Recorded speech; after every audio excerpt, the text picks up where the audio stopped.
जय श्री राम। क्या आप गौंड प्रजाति के बारे में जानते हैं? वहाँ के रिचुअल्स आज भी वैसे ही है जैसे शुरुआत में हुआ करते थे। उनमें से एक रिचुअल्स का नाम है सती प्रथा।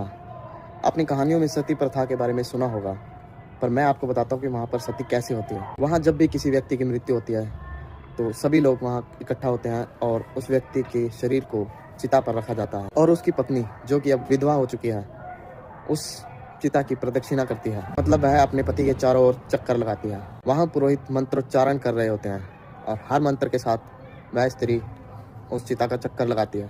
सबसे पहले चक्कर में वह स्त्री सबके सामने हाथ जोड़ती है और सबसे पूछती है कि आज मेरे पति का स्वर्गवास हुआ है, इस समाज में कौन सा समूह मेरी सुरक्षा की जिम्मेदारी लेगा। एक एक करके वह चक्कर लगाती है और सबसे अपनी सुरक्षा की जिम्मेदारी के लिए पूछती है। जब सभी मौन रहते हैं तो अपने 7वें चक्कर में वह स्त्री पुरोहित से पूछती है, क्या आप मेरी सुरक्षा की जिम्मेदारी लेंगे? यदि पुरोहित हाँ कह देते हैं तो वह स्त्री उनके संरक्षण में रहती है, और यदि वह मौन रहते हैं तो वह स्त्री अपना 7वां चक्कर पूरा करके उस गांव को छोड़ देती है और गांव कहता है कि वह सती हो गई। अंग्रेजों ने इस प्रथा को बदनाम कर दिया था, यह कहकर कि स्त्रियों को जबरदस्ती चिता पर झोंक दिया जाता है, परंतु वैसा बिल्कुल भी नहीं है। अब सवाल यह आता है कि वह स्त्री कहाँ जाती है। अब सती होने के बाद वह स्त्री गांव के पास किसी भी मंदिर में चली जाती है, क्योंकि उनका मानना है जब कोई उनकी जिम्मेदारी नहीं लेता तो भगवान उनके लिए जिम्मेदारी लेते हैं, और फिर वह अपना पूरा जीवन वहीं बिताती है, पूजा पाठ करते हुए, मंदिर की सेवा करते हुए और अपनी नियति ईश्वर को सौंपकर। ये है गौंड समाज में सती होने का असली अर्थ। न आग न हिंसा, बस आत्मनिर्णय,